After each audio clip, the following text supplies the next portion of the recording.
Welcome in to just another normal episode, just another normal day in the life of a Chargers fan. Nothing special happened. We definitely didn't get number 33 any help today. Joey Bosa any help today. Or maybe we traded for Khalil Mack. Just maybe. For multiple firsts and taking out all this contract. Oh, why would we do that? I don't know. Why would we do that? I say let's send a second round pick and a sixth round pick, and we can cut him at any point in the next 3 years and take on zero dead money. Bro, what a fucking steal. This is going to be an incredibly unorganized video, but just want to get quick reactions out there. And where do we go forward from this point? Because we added an edge rusher. It was a big need going into the offseason, whether we re-signed Uchenna Nwosu or not. Obviously, now we're probably not going to draft an edge in the first round just because he wouldn't really be able to see the field at all. Some depth at edge, yes. But there are other holes on this team as well. Let me lead off by saying I was in a lab for college, wrapping things up when I did see the news. I don't even remember what I did. I don't know if I shouted or freaked out, but one of my lab partners was like, "Dude, are you okay?" And I was like, "I don't know if you give a fuck about football, but my favorite team, the Chargers, just traded for Khalil Mack." I don't even remember what he said. So, yes, I have been freaking out for about the last 3 hours straight. My fiance can also attest to that. But the work is not done. We got Khalil Mack. We have Joey Bosa. Our pass rush, set. Adding some depth, some guys on the interior, not a bad idea because Joey Bosa and Khalil Mack more recently, some injury histories, but let's not put a little gray on what just happened. Huge trade, huge win for the Chargers as well. Only having to give up a second and a sixth for 3 years of Khalil Mack. Yes, he's going to have a pretty big cap hit. Not this year. I want to say it's only 17 mil this year. Actually, that's what we can pull up first. Los Angeles Chargers over the cap. Because I want to say it's already been updated.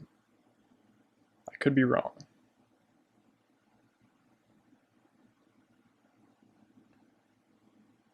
Why do I feel it's 2022? Yes, 2020. I might feel a little bit special here. Calculator contracts 2023. Cap space, maybe. This is all going to be incredibly unorganized. It's not really behind the scenes because that makes it sound like my videos are super high tech, and if you're a subscriber, you know that my videos are not high tech at all. Let's just go Khalil Mack. Edge rusher, they gotta get that changed. That's embarrassing. Guaranteed. So 2022, I want to say what I was hearing is that the roster bonus here and the base salary so here the roster bonus and the base salary is what the Chargers are going to be paying, while the Bears are paying the prorated bonus, which I don't know that much about cap space, but what I was hearing is that we can get out of it at any point in the next 3 years for zero dead money. which is incredible, just on the super unfortunate chance that he does get injured like for the next 2 or 3 years straight. We can cut him before 2024. So Khalil Mack, huge, massive, massive, massive, massive win for the Chargers. Let's see if Chargers roster. Let's see if we have updated our roster. Actually, let's go depth chart. I have no idea how fucking long this video is going to be. Initially, I was planning for under 20 minutes, but why can't I find our depth chart? Chargers depth chart 2022.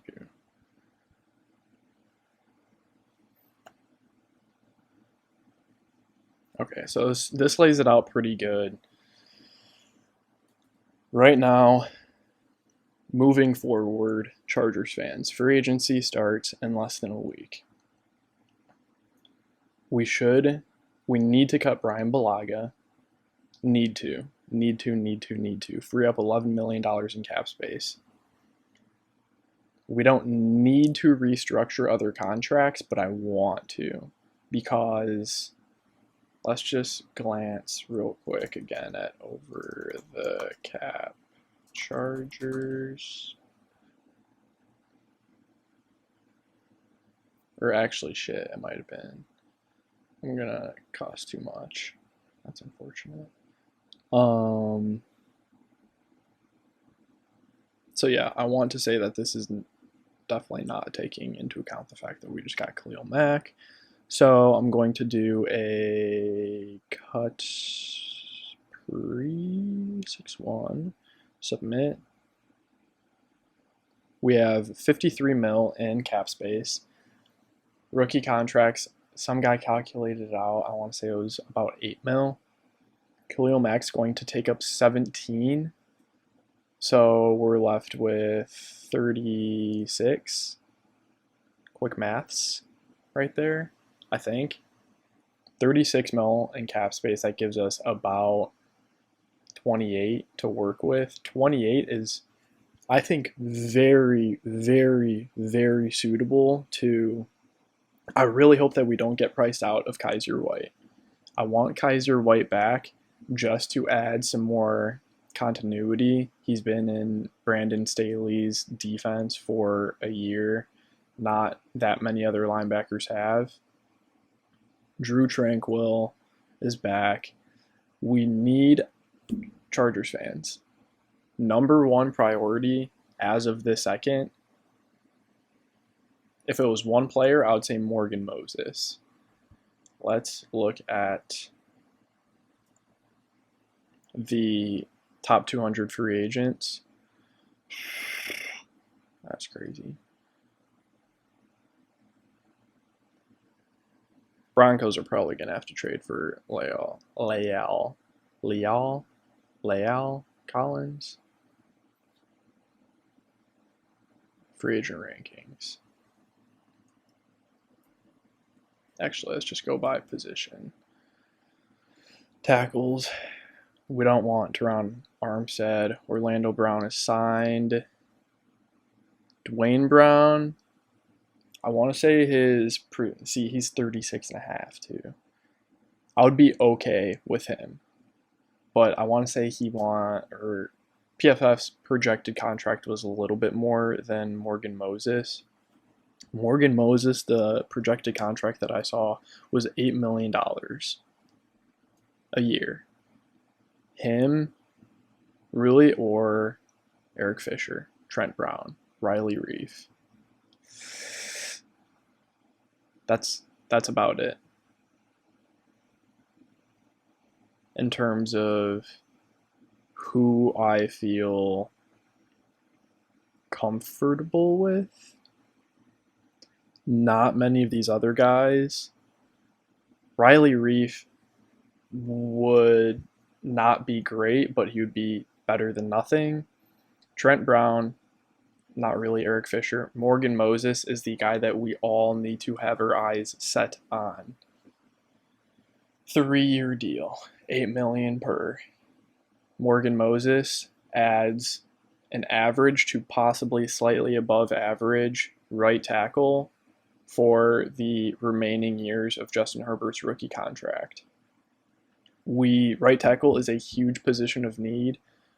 And the interior offensive line free agent class is a huge strength. There's a lot of guys who won't cost a lot, 5 mil and below, and would be average, which is all we need. Sign one or two average, very cheap guards, which I know I feel like I'm speaking like, why doesn't every NFL team just fucking sign whoever they want? I'm saying the guard free agent class is extremely deep. We don't want a Brandon Sheriff. We don't want, I can't remember who the other highest guy was, but one or two cheap guards who can start, who are capable guards, plus Morgan Moses. Our O-line is set. Justin Herbert will have time. We will be able to run the ball. Possibly go, I don't think I want any of the free agent wide receivers. If Will Fuller wants to take a tiny deal with us to try and win a Super Bowl, I'd be down for that. I'd be down for any of the higher, even lower end wide receivers wanting to take a small contract to win a Super Bowl. I don't think that's going to happen. Therefore, I don't think that we should get a free agent wide receiver. What I do think, hopefully, let's see. Scooch in. What I do think is that we should go wide receiver in the 4th or 5th round. 5th or 6th, maybe. If Calvin Austin probably won't be there, but what was his name? Kevin Austin Jr. out of Notre Dame. I watched his highlights. Yes, there's a reason he's going late in the draft, but he just blew up the combine. He has the tools. Why not just swing that bat?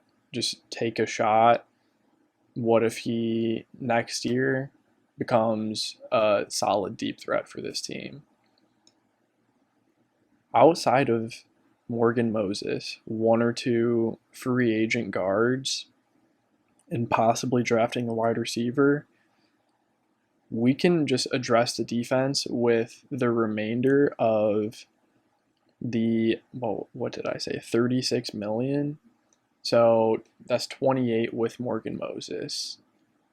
28 million. We have 20 more to spend because that number is going to go, the number that we need for our rookie contracts is going to go down, because I want to say that we gave up this year's second round pick. Originally, I thought it was next year's second and next year's sixth, which I was like, bro. But I think it's this year's second and next year's sixth, which I'm still okay with. I might. So let's just run through a quick PFF mock draft, because I think that this is what I want to do. No, not mock drafts, mock draft simulator. We need a corner. Whether we trade for James Bradbury, I think signing a guy like J.C. Jackson, Carlton Davis, Stephon Gilmore is probably not realistic anymore. I think. Just because we just got Khalil Mack, and that's a pretty fat contract. But a guy like Andrew Booth and a guy like Kaiir Elam. Honestly, at pick 17, I for sure want to trade back. If for some odd reason one of the blue chip guys, Aiden Hutchinson, Kyle Hamilton, Ike Ekwonu, Kayvon Thibodeau, Derek Stingley, Evan Neal. I don't know. Ahmad Gardner, Garrett Wilson. If one of those guys is there at 7, and Drake London. Actually, no, not Drake London, because we re-signed Mike Williams. If a blue chip guy is there at 17, I say we take him. We did trade this year's second. But if not, I say that we trade back. Even Dolphins go high chance to be accepted still. That's a big difference between those. Offer this trade. See, if it's below offer trade. Okay. This is similar to something that I want to do in the draft. Trade back.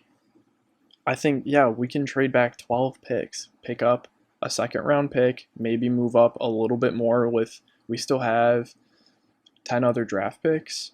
Move up with one of those, and the unfortunate thing that could happen didn't happen, which would be both Andrew Booth and Kaiir Elam and Trent McDuffie all being off the board.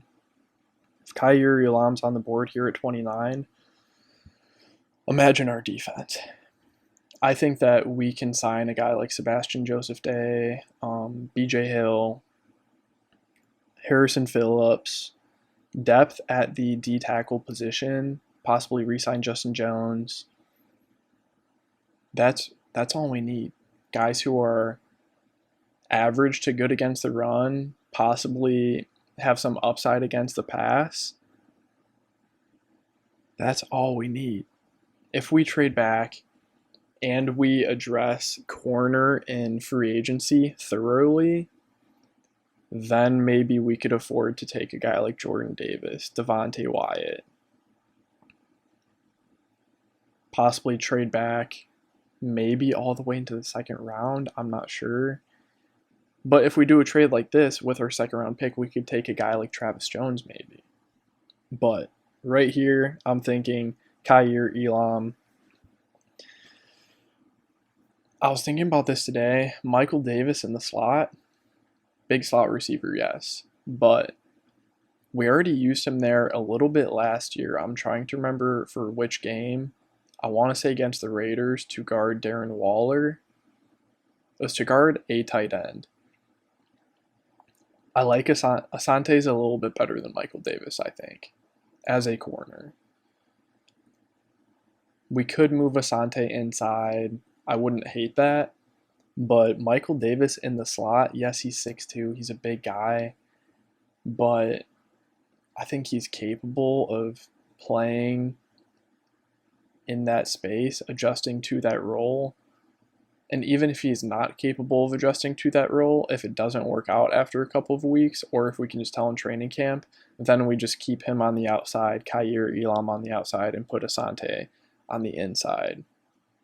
But the trio of Kaiir, Asante, Michael Davis, plus possibly another corner in this draft and a free agent guy, I think that's almost all we need. Obviously, more is always better. A guy like, guys, Sky Moore, Leo Chanel, Travis Jones. Sky Moore would be a steal at pick 47. Leo Chanel, look at this guy's pro day numbers. But Travis Jones here in the second, just imagine that for a second. Travis Jones, Joey Bosa, Khalil Mack, Sebastian Joseph Day.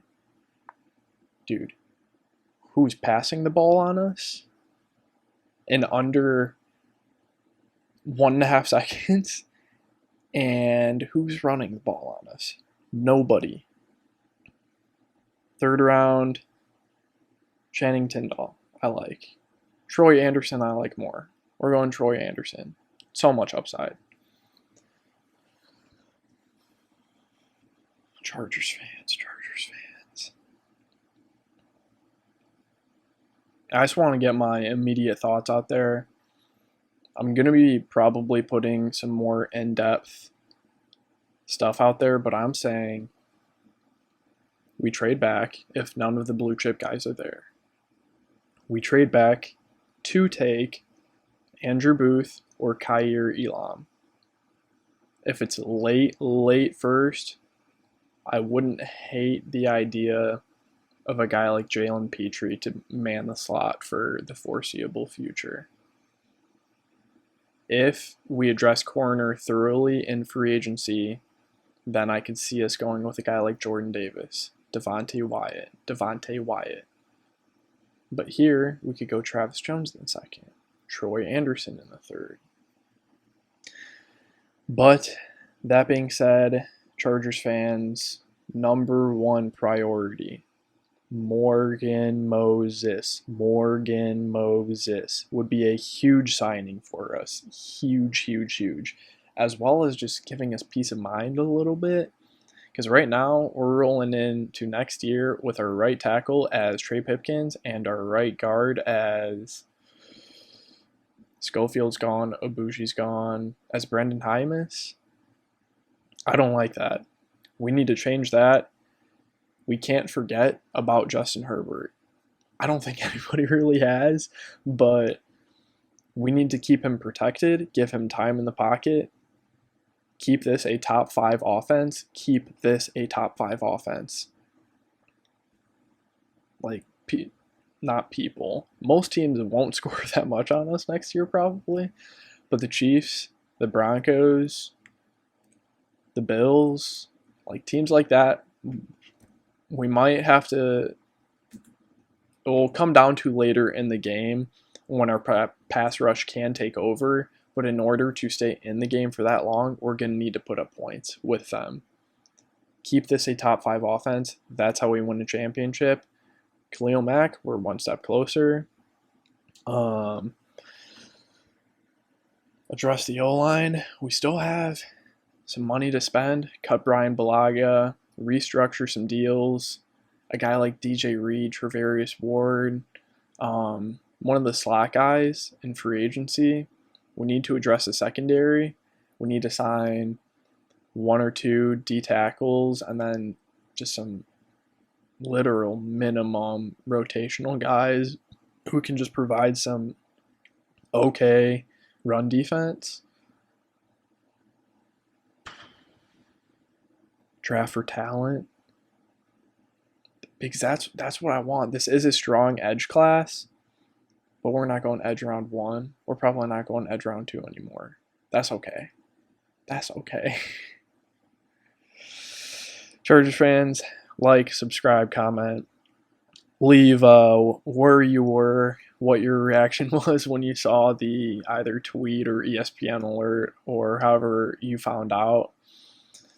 Some of my friends from back home, Chicago, Evan Downing will probably never watch this video, but Evan Downing, he texted me right away. He's definitely not the reason that I'm a Chargers fan, but he's the reason that I hate the Bears. Because I grew up arguing with Bears fans my whole life. Shout out Derwin. He's number 3 next year.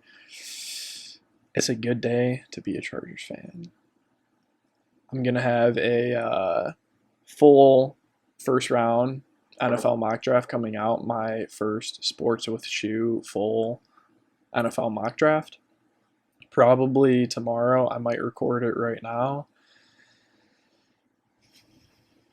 It's a good day to be a Chargers fan.